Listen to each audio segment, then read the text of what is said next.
പാറു കോഴിക്കോട് ബ്രാഞ്ചിൽ പോയതാണ്. മൂർത്തി പാറുവിനെ കാത്തിരിക്കുകയായിരുന്നു. ഇതുവരെ അവൾ എത്തിയിട്ടില്ല. ഇന്ന് ആദ്യം അവളുടെ കൂടെ പോയിട്ടില്ല.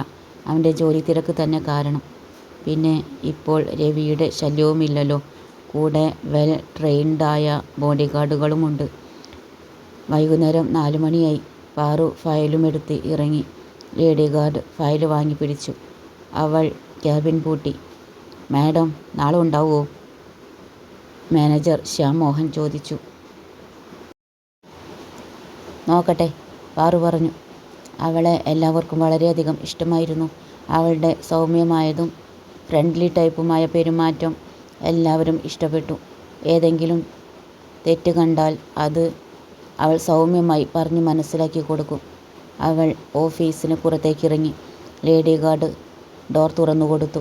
പാറു കാറിൽ കയറി. വാഹനങ്ങൾ ഗേറ്റ് കടന്ന് റോഡിലേക്ക് ഇറങ്ങി. അപ്പോൾ തന്നെ അവൾ മൂർത്തിയെ വിളിച്ചു. എവിടെയാ മോളെ, എന്താ ഇത്ര വൈകുന്നത്? മൂർത്തി ചോദിച്ചു. ഞാൻ വന്നുകൊണ്ടിരിക്കുകയാ അച്ഛാ, ഇവിടെ നിന്ന് ഇപ്പോൾ ഇറങ്ങിയിട്ടേ ഉള്ളൂ, അവൾ പറഞ്ഞു. അവൾക്ക് കുഴപ്പമൊന്നുമില്ലെന്ന് അറിഞ്ഞു മൂർത്തിക്ക് സമാധാനമായി. കുറച്ചു കഴിഞ്ഞ് ഒരു ആഡംബര കാർ അവരെ ഫോളോ ചെയ്തു തുടങ്ങി. ആദ്യം ഡ്രൈവർക്ക് അത് മനസ്സിലായില്ല. പക്ഷേ വെൽ ട്രെയിൻഡായ ബോഡി ഗാർഡുകൾക്ക് അത് പെട്ടെന്ന് തന്നെ മനസ്സിലായി. കാരണം മൂർത്തി അവരോട് തൻ്റെ മക്കളെക്കുറിച്ച് തുറന്നു പറഞ്ഞിരുന്നു. അവർ നാട്ടിലെത്തിയെന്നും ഏതു നിമിഷവും ഒരു അറ്റാക്ക് പ്രതീക്ഷിക്കാമെന്നും. കാർ ഫോളോ ചെയ്യുന്നത് മനസ്സിലാക്കിയ ഗാർഡുകൾ ഇയർ പീസിലൂടെ പരസ്പരം കമ്മ്യൂണിക്കേറ്റ് ചെയ്തു. എല്ലാവരും അലർട്ടായി. എല്ലാവരും ഹൈഡ് ചെയ്തു വെച്ചിരുന്ന ലേറ്റസ്റ്റ് മോഡൽ ഗൺ പുറത്തെടുത്തു. ഗാർഡിൻ്റെ കയ്യിലുള്ള ഗൺ കണ്ട് പാറു പകച്ചു. ഇതെന്തിനാ? അവൾ ചോദിച്ചു. Madam, don't be afraid. ഞങ്ങളില്ലേ കൂടെ. നമ്മളെ ഒരു കാർ ഫോളോ ചെയ്യുന്നുണ്ട്. അത് എനിമിയാണെന്ന് തോന്നുന്നു. ഒന്നും പേടിക്കേണ്ട ആവശ്യമില്ല. മാഡത്തിൻ്റെ സേഫ്റ്റി ഞങ്ങൾ നോക്കിക്കോളാം. ഞങ്ങൾക്ക് ഗൺ ഉപയോഗിക്കാൻ ലൈസൻസ് ഉണ്ട്, പെർമിഷനുമുണ്ട്. മാഡം ഒന്നുകൊണ്ടും പേടിക്കേണ്ട. ലേഡി ഗാർഡ് അവളെ സമാധാനിപ്പിച്ചു. അവൾക്ക് അച്ഛനെയും ആദിയെയും വിളിക്കണമെന്ന് തോന്നി. പിന്നെ അവരെ വെറുതെ ടെൻഷൻ ആക്കണ്ടെന്ന് കരുതി വിളിച്ചില്ല. ബോഡി ഗാർഡുകൾ കാർ ഒതുക്കിയിടാൻ പറഞ്ഞു. 3 ഡ്രൈവർമാരും ഹൈവേയുടെ സൈഡിൽ കാർ ഒതുക്കി. അവരെ ഫോളോ ചെയ്തു വന്നവർ മുന്നിൽ കാർ നിർത്തി. കൈലാസും കിഷോറും ഇറങ്ങി. പറഞ്ഞു കേട്ടിട്ടുണ്ടെങ്കിലും ബോഡി ഗാർഡ്സ് അവരെ കാണുന്നത് ആദ്യമായിട്ടായിരുന്നു. നല്ല ഹൈറ്റിൽ ബ്ലാക്ക് ടീഷർട്ടും പാൻറ്റും ഓവർകോട്ടും ധരിച്ച് അവർ പാറുവിൻ്റെ കാറിന് നേർക്ക് നടന്നു. ആ സെക്കൻഡിൽ തന്നെ ബോഡി ഗാർഡ് ഗൺ ചൂണ്ടിക്കൊണ്ട് ഇറങ്ങി പാറുവിൻ്റെ കാറിന് കവചം തീർത്തു. അവരെ കണ്ടതും കൈലാസും കിഷോറും ഒരു നിമിഷം നിന്നു. അവർ ചൂയിങ്കം ചവച്ചുകൊണ്ട് ഒരു നിമിഷം ബോഡി ഗാർഡ്സിനെ നോക്കി. റോഡിലൂടെ പോകുന്ന മറ്റു വാഹനങ്ങളിലുള്ളവർ അവരെ ശ്രദ്ധിക്കുന്നുണ്ടായിരുന്നു. കൈലാസും കിഷോറും നേരെ പാറുവിൻ്റെ സൈഡിലേക്ക് വന്നു. ഒരു മെയിൽ ഗാർഡ് അവരെ തടഞ്ഞു. അവർ 2 കൈയും മുകളിലേക്ക് ഉയർത്തി കീഴടങ്ങുന്നത് പോലെ നിന്നു. പ്രശ്നമൊന്നും ഉണ്ടാക്കില്ല. ഒരു കാര്യം പറഞ്ഞിട്ട് പോയിക്കോളാം, കിഷോർ പറഞ്ഞു. ഗാർഡ്സ് ഗൺ താഴ്ത്തിയെങ്കിലും ജാഗരൂകരായി നിന്നു. കിഷോർ ഡോറിൽ തട്ടി. പാറു വിറയ്ക്കുന്നുണ്ടെങ്കിലും ഗ്ലാസ് താഴ്ത്തി. ആ നിമിഷം തന്നെ കിഷോർ ഗ്ലാസ് താഴ്ത്തി ഭാഗത്തേക്ക് തലകുനിച്ചു. വൗ, എന്താ ഒരു ലുക്ക്! ഞങ്ങൾ കുറേ പെണ്ണുങ്ങളെ കണ്ടിട്ടുണ്ടെങ്കിലും ഇങ്ങനെ ഒരാളെ കാണുന്നത് ആദ്യ. ദേവലോകത്ത് നിന്ന് ഇറങ്ങി വന്ന പോലെ. നിന്നെ എനിക്ക് നല്ലതുപോലെ ഒന്ന് കാണണം. ഇങ്ങനെയല്ല, കാണേണ്ട രീതിയിൽ. കിഷോർ ചൊടി നനച്ചു. ആ നിമിഷം തന്നെ ഒരു മെയിൽ ഗാർഡ് കിഷോറിൻ്റെ കാൽപാദത്തിന് വെടിവെച്ചു. മേഡത്തെക്കുറിച്ച് അനാവശ്യം പറയരുത്, കിഷോർ വേദന കൊണ്ട് പുളഞ്ഞു. കൈലാസ് ആ ഗാർഡിൻ്റെ ഗൺ തട്ടിത്തെറിപ്പിക്കാൻ നോക്കിയെങ്കിലും കഴിഞ്ഞില്ല. അപ്പോഴേക്കും എല്ലാവരും കൂടി അവനെ കൈകാര്യം ചെയ്തു. ബോഡി ഗാർഡ്സ് 2 പേരെയും അവരുടെ കാറിൽ വലിച്ചിട്ടു. ഡോർ അടച്ചു. ഇപ്പോൾ ഇത്രയും തന്നിട്ടുള്ളൂ. ഇനി ഇത് ആവർത്തിച്ചാൽ ഇങ്ങനെയാവില്ല നിങ്ങൾ വാങ്ങിക്കൂട്ടുന്നത്, പറഞ്ഞുകൊണ്ട് ഗാർഡ്സ് തിരിഞ്ഞു നടന്നു. കാറുകളിൽ കയറി യാത്ര തുടർന്നു. പാറു പേടിച്ച് വിറച്ചിരുന്നു. വെടികൊണ്ട കിഷോറിനെ ഒരു വിധത്തിൽ കൈലാസ് ഹോസ്പിറ്റലിൽ എത്തിച്ചു. വെടികൊണ്ടതായതിനാൽ ഡോക്ടർ പോലീസിൽ അറിയിക്കാൻ ശ്രമിച്ചെങ്കിലും കൂടുതൽ കാശ് കൊടുത്ത് പ്രശ്നമൊതുക്കി. ഡോക്ടർ കാലിൽ നിന്ന് ബുള്ളറ്റ് എടുത്തു മരുന്ന് വെച്ച് കെട്ടി. 2 ദിവസം ഹോസ്പിറ്റലിൽ കിടന്നു. പിന്നെ അവർ തന്നെ നിർബന്ധിച്ച് ഡിസ്ചാർജ് വാങ്ങിപ്പോയി. കൈലാസിനും നല്ല രീതിയിൽ തന്നെ ഇടി കിട്ടിയിരുന്നു. കുറച്ചെങ്കിലും തിരിച്ചു കൊടുക്കാൻ അവർക്ക് കഴിഞ്ഞില്ല. കിഷോർ, ഇപ്പോൾ മനസ്സിലായില്ലേ? അച്ഛൻ അവൾക്ക് സെക്യൂരിറ്റി ഏർപ്പാട് ചെയ്തിട്ടുണ്ട്. നമുക്ക് അവളുടെ അടുത്ത് എത്താൻ പോലും കഴിയില്ല. ഇനി ഒന്നുകിൽ അച്ഛനെ തട്ടിക്കൊണ്ട് പോയി അവളോട് വിലപേശണം, അല്ലെങ്കിൽ അവളെ ചതിയിലൂടെ തട്ടിക്കൊണ്ട് പോകണം. എനിക്ക് തോന്നുന്നത് എല്ലാ സ്വത്തും അച്ഛൻ അവൾക്ക് കൊടുത്തിട്ടുണ്ടാകും എന്നാ. അത് കൊണ്ടായിരിക്കും അവളെ CEO ആക്കിയത്. നിനക്കെന്ത് തോന്നുന്നു? കൈലാസ് കിഷോറിനെ നോക്കി. എല്ലാം അവളുടെ പേരിൽ തന്നെയാണ്. അതുകൊണ്ടാണ് ഇത്രയും സെക്യൂരിറ്റി. അവൾക്ക് എത്രത്തോളം സെക്യൂരിറ്റി ഉണ്ടെന്ന് ചെക്ക് ചെയ്യാനല്ലേ നമ്മൾ ഇങ്ങനെ നേരെ അവരുടെ വായിൽ ചെന്ന് കയറിയത്. ഭാഗ്യത്തിന് ഇത്രയേ പറ്റിയുള്ളൂ. ഞാൻ ഇതിൽ കൂടുതൽ പ്രതീക്ഷിച്ചിട്ടാ പോയത്. നോക്കാം. അവൾക്ക് അച്ഛനെയും അമ്മയെയും വളരെയധികം ഇഷ്ടമാണെന്ന് തോന്നുന്നു. ആ വഴി തന്നെയാണ് നല്ലത്, കിഷോർ പറഞ്ഞു. വാഹനവ്യൂഹം ദേവലോകത്തിൻ്റെ ഗേറ്റ് കടന്നു റൗണ്ട് വേയിലൂടെ മുറ്റത്തെത്തി നിന്നു. സമയം വൈകിയത് കൊണ്ട് തന്നെ മൂർത്തിയും യമുനയും അവൾ വരുന്നതും നോക്കി മുമ്മറത്ത് തന്നെ ഉണ്ടായിരുന്നു. പാറു കാറിൽ നിന്നിറങ്ങി ഓടി വന്നു യമുനയെ ചുറ്റിപ്പിടിച്ച് പൊട്ടിക്കരഞ്ഞു. യമുന കാര്യം അറിയാതെ പരിഭ്രമിച്ചു പോയി. മൂർത്തിയുടെ അവസ്ഥയും അതുതന്നെയായിരുന്നു. ബോഡി ഗാർഡ്സ് എല്ലാം മൂർത്തിയോട് തുറന്നു പറഞ്ഞു. ഗണ്ണില്ലേ നിങ്ങളുടെ കയ്യിൽ? അവരെ കൊന്നൂടായിരുന്നോ? മൂർത്തി ദേഷ്യം കൊണ്ടലറി.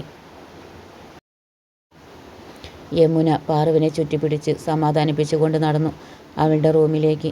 പിന്നാലെ മൂർത്തിയും. ബോഡി ഗാർഡ് ഫയലെല്ലാം മൂർത്തിയെ ഏൽപ്പിച്ച് തിരിച്ചുപോയി. മൂർത്തി അപ്പോൾ തന്നെ ആദിയെ വിളിച്ച് വിവരം പറഞ്ഞു. ആദ്യ ആകാശിനെയും കൂട്ടി അപ്പോൾ തന്നെ പാറുവിൻ്റെ അടുത്തേക്ക് തിരിച്ചു. ഇപ്പോൾ പോകണോ അങ്ങോട്ടേക്ക്? ആകാശ് ചോദിച്ചു. സമയം 7:30 ആദിയാണെങ്കിൽ ഒന്നും പറയുന്നുമില്ല. ആദിയെ ഒന്ന് നോക്കി പിന്നെ ആകാശ് ഒന്നും മിണ്ടിയില്ല. യമുന പാറുവിനെ അവളുടെ റൂമിൽ കട്ടിലിൽ കൊണ്ടുകിടത്തി മെല്ലെ തട്ടിക്കൊടുത്തു. അവൾ ആ ഷോക്കിൽ നിന്ന് റിക്കവറായിട്ടില്ല. അപ്പോഴേക്കും ആദിയും പിന്നാലെ ആകാശും അങ്ങോട്ടെത്തി. മൂർത്തി വിവരങ്ങൾ വിശദമായി പറഞ്ഞു. ആകാശ് കണ്ണ് മുറുക്കി അടച്ചു. അവരെ പേടിച്ച് പുറത്തിറങ്ങാൻ പറ്റില്ലെന്ന് വെച്ചാൽ എന്താ ചെയ്യുക? മൂർത്തി തലയ്ക്ക് കൈ കൊടുത്തു. ആദി പാറുവിനെ നോക്കി. അവൾ കിടക്കുകയാണ്. തേങ്ങലിൽ ചുമൽ ഉലയുന്നുണ്ട്. ആദ്യം മോളെ ഒന്ന് സമാധാനിപ്പിക്കുക പറഞ്ഞുകൊണ്ട് മൂർത്തിയും യമുനയും ആകാശം പുറത്തിറങ്ങി. ആദ്യം അവളെ എഴുന്നേൽപ്പിച്ചിരുത്തി. പിന്നെ ചേർത്ത് പിടിച്ചു. പാറു അവനെ കെട്ടിപ്പിടിച്ച് പൊട്ടിക്കരഞ്ഞു. അവളുടെ സങ്കടം തീരുവോളം. അത്രയും പേടിച്ചിരുന്നു അവൾ. ആദി അവളുടെ പുറത്ത് തട്ടിക്കൊണ്ടിരുന്നു. ഒന്നുമില്ലടി, പേടിക്കേണ്ട, ഒന്നും പറ്റിയില്ലല്ലോ. Guards well ട്രെയിൻഡാണ്. അവരുള്ളപ്പോൾ നിനക്കൊന്നും പറ്റില്ല, ആദി സമാധാനിപ്പിച്ചുകൊണ്ടിരുന്നു. അവളുടെ പൊട്ടിക്കരച്ചിൽ തേങ്ങലായും പിന്നീട് അത് ഏങ്ങലായും മാറി. ആദി ക്ഷമയോടെ ഇരുന്നു കൊടുത്തു. അവൾ ഏങ്ങിക്കൊണ്ട് കിഷോർ പറഞ്ഞതൊക്കെ ആദിയോട് പറഞ്ഞു. അവൻ ദേഷ്യം കൊണ്ട് പല്ല് കടിച്ചു. ആ മക്കൾക്ക് നായാട്ടം അവസാനിപ്പിക്കാറായി. ആണുങ്ങളുടെ കൈക്കരുത്ത് അറിഞ്ഞിട്ടില്ല അവർ. അതിൻ്റെ കുറവാ ഈ കാണിച്ചുകൊണ്ടിരിക്കുന്നത്. അവരുടെ ഇളക്കം ഞാൻ നിർത്തിക്കൊടുക്കാം. അവർ ഇനി ജീവിതത്തിൽ ഒരു പെണ്ണിൻ്റെയും നേരെ കൈ പൊക്കാത്ത വിധം ഞാൻ കൊടുത്തോളാം, ആദി പറഞ്ഞു. കുറച്ചു കഴിഞ്ഞ് അവൾ ഓക്കെ ആയതിനു ശേഷം ആദി തൻ്റെ ദേഹത്ത് നിന്ന് അവൾ അടർത്തി മാറ്റി. പാറു, ഒന്ന് കുളിച്ച് ഡ്രസ്സ് മാറ്റി വാ. ഞാൻ താഴെ ഉണ്ടാവും. കുറേ നേരമായി ഞാൻ ഇവിടെ ഇരിക്കാൻ തുടങ്ങിയിട്ട്. അവരെന്ത് വിചാരിക്കും? ഓക്കെ അല്ലേ നീ? ആദി ചോദിച്ചു. പാറു മൂളിക്കൊണ്ട് തലകുലുക്കി. ആദി പുറത്തേക്ക് നടന്നു. താഴെ ഹാളിൽ മൂർത്തിയും യമുനയും ആകാശം ഉണ്ടായിരുന്നു. മോളെവിടെ? യമുന ചോദിച്ചു. അവൾ ഇപ്പോൾ വരും. നല്ല പേടിയുണ്ട് അവൾക്ക്. ആ മക്കളെ കയ്യും കാലും ഓടിച്ചിട്ട് മൂലക്കിരുത്തണം. അപ്പോൾ പഠിച്ചോളും, ആകാശ് പറഞ്ഞു. മൂർത്തി കുറ്റബോധത്തോടെ തല താഴ്ത്തി. താനല്ലേ അവൾക്ക് ഈ ഒരു ഗതി വരുത്തിയത്? അവൾ അവിടെ സമാധാനത്തോടെ കഴിയുകയായിരുന്നു. ആദിക്ക് അത് മനസ്സിലാക്കാൻ കഴിഞ്ഞു. അവൻ മൂർത്തിയെ ചേർത്ത് പിടിച്ചു. എന്തിനാ അങ്കിളെ വിഷമിക്കുന്നത്? വരാനുള്ളത് വഴിയിൽ തങ്ങില്ല എന്നല്ലേ? ദൈവത്തിനൊരു ചെറിയ തെറ്റുപറ്റി. ഇത്രയും നല്ല അച്ഛനും അമ്മയ്ക്കും അവരെ മക്കളായി തന്നിട്ട്. പാറു ശരിക്കും ഇവിടെയായിരുന്നു ജനിക്കേണ്ടത്. ആ ഒരു തെറ്റ് ദൈവം ഇപ്പോൾ ശരിയാക്കി തന്നില്ലേ? അവളെ മകളായി കിട്ടുകയും ചെയ്തു. ഇനി നല്ലൊരു മോളായി അവൾ എപ്പോഴും നിങ്ങളുടെ കൂടെ കാണും. അതിൽ സന്തോഷിക്ക്. ഇങ്ങനെ സങ്കടപ്പെട്ടിട്ട് എന്താ കാര്യം? അവരെ മറന്നേക്ക്, ആകാശ് പറഞ്ഞു. യമുന ചുണ്ട് കൂട്ടി പിടിച്ചു എഴുന്നേറ്റ് പോയി. അവരുടെ പിന്നാലെ ആകാശം പോയി. അവരെ സമാധാനിപ്പിക്കാൻ. പാറു വന്നപ്പോൾ ആദി അവളെയും മൂർത്തിയെയും കൂട്ടി വീടിൻ്റെ പിന്നിലെ കൃഷിയിടത്തിലേക്ക് പോയി. അവിടെ എത്തിയാലേ അവരുടെ മനസ്സ് ശരിയാവൂന്ന് അവനറിയാം. അവിടെ 50 സെൻറ്റോളം മരങ്ങൾ വെട്ടി തെളിച്ച് നിലവും വൃത്തിയാക്കി മഴമറ നിർമ്മിച്ചിരുന്നു. അതിലാണ് ഇപ്പോൾ ഗ്രോ ബാഗ് സെറ്റ് ചെയ്ത് വച്ചിരിക്കുന്നത്. അവിടെ ലൈറ്റും സെറ്റ് ചെയ്തിട്ടുണ്ട്. കാരണം പാറു ഓഫീസിൽ നിന്ന് വന്നാൽ ഫയൽ നോക്കി മടുത്താൽ ഇവിടെയാണ് റിലാക്സ് ആവാൻ വരുന്നത്. ആ സമയം അവൾ കളകളൊക്കെ പറിച്ചു മാറ്റും. അവിടെ ഈ ഇഴജന്തുക്കൾ ഒന്നും ഇല്ലെങ്കിലും മൂർത്തി ഒരു ധൈര്യത്തിന് ലൈറ്റ് സെറ്റ് ചെയ്യിച്ചതാണ്. മനഃപൂർവ്വം ആദി ഓരോ തൈകളെക്കുറിച്ച് ചോദിച്ചുകൊണ്ട് അവരുടെ മനസ്സ് മാറ്റി എടുത്തു. അവിടേക്ക് യമുനയും ആകാശും വരുന്നുണ്ടായിരുന്നു. എല്ലാവരും ഈ രാത്രി കൃഷി ചെയ്യാൻ ഇറങ്ങിയതാ? ആകാശ് ചോദിച്ചു. ആദ്യം അത് മൈൻഡ് ചെയ്തില്ല. അല്ല പാറുമോളെ, ഇതിനൊക്കെ വേര് വന്നിട്ടുണ്ടാവോ? ഒന്ന് പറിച്ചു നോക്കിയാലോ? വേര് വന്നോന്ന് അറിയാലോ? ആകാശ് ചോദിച്ചു. പാറു ഇടുപ്പിൽ കൈകൾ കുത്തി കലിപ്പിൽ അവനെ നോക്കി. എടീ, മുകളിലേക്ക് വളർച്ച ഉണ്ടായിട്ട് കാര്യമില്ല. താഴെ വേരിന് വളർച്ചയില്ലെങ്കിൽ എല്ലാം ചീഞ്ഞു പോകും.